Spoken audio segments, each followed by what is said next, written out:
Lastly, on this slide, I just want to point out that this type of stem cell is only found in red bone marrow, and therefore that's where blood is made, and therefore it's limited, these stem cells, to differentiate into these cells. So these different cells found in the blood.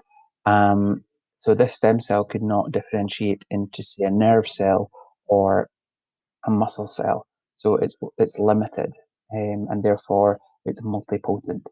And that is the main difference between these types of stem cells, tissue stem cells, and embryonic stem cells. Now we're going to consider the research value of stem cells. So this is thinking about what can stem cells be used for to inform us in terms of science. So let's have a look. Most research to date has been carried out using stem cells from mice and humans. Human stem cells can be grown in optimum culture conditions, provided that certain growth factors are present. And in the absence of these factors, the stem cells rapidly differentiate. So, what can they teach us? Well, basically, this part here is the really important part.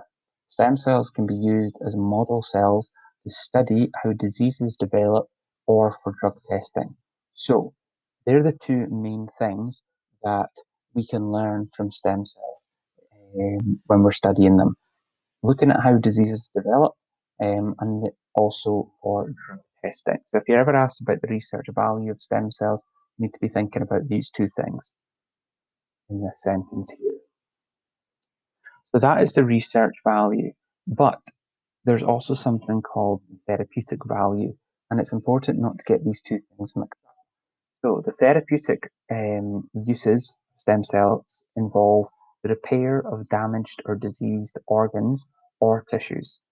So this could, if you have a look here, tissue stem cells present in bone marrow and peripheral blood are routinely used in bone marrow transplants to treat cancers of the blood. So you can see that the therapeutic use of stem cells would be things like bone marrow transplantation to treat certain types of cancers. Now we're going to have a look at an example, a real life example. And this here, for those of you that have never come across this story before, is Katie Piper. And Katie Piper was very sadly attacked. She was involved in an acid attack, and you can see this picture of her before the attack in 2007, and this is a picture of her in 2008 after the attack. It's obviously a horrible thing to happen to anyone, and you can see that it left her scarred on her face, but also left her partially blind in one eye. Now she went through a lot of surgeries, and one of them was a stem cell surgery on her eye that she'd been left partially blind in, and they actually managed to restore her sight in that eye. So she now has her vision back in that eye, and that was using stem cells. So if we have a look here, she was treated by growing the patient's own stem cells found at the edge of the cornea from the healthy eye.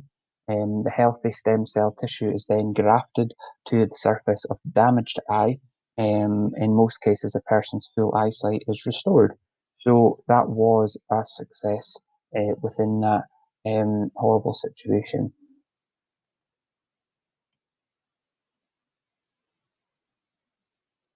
So future therapeutic potential of stem cells. So what could they potentially be used for?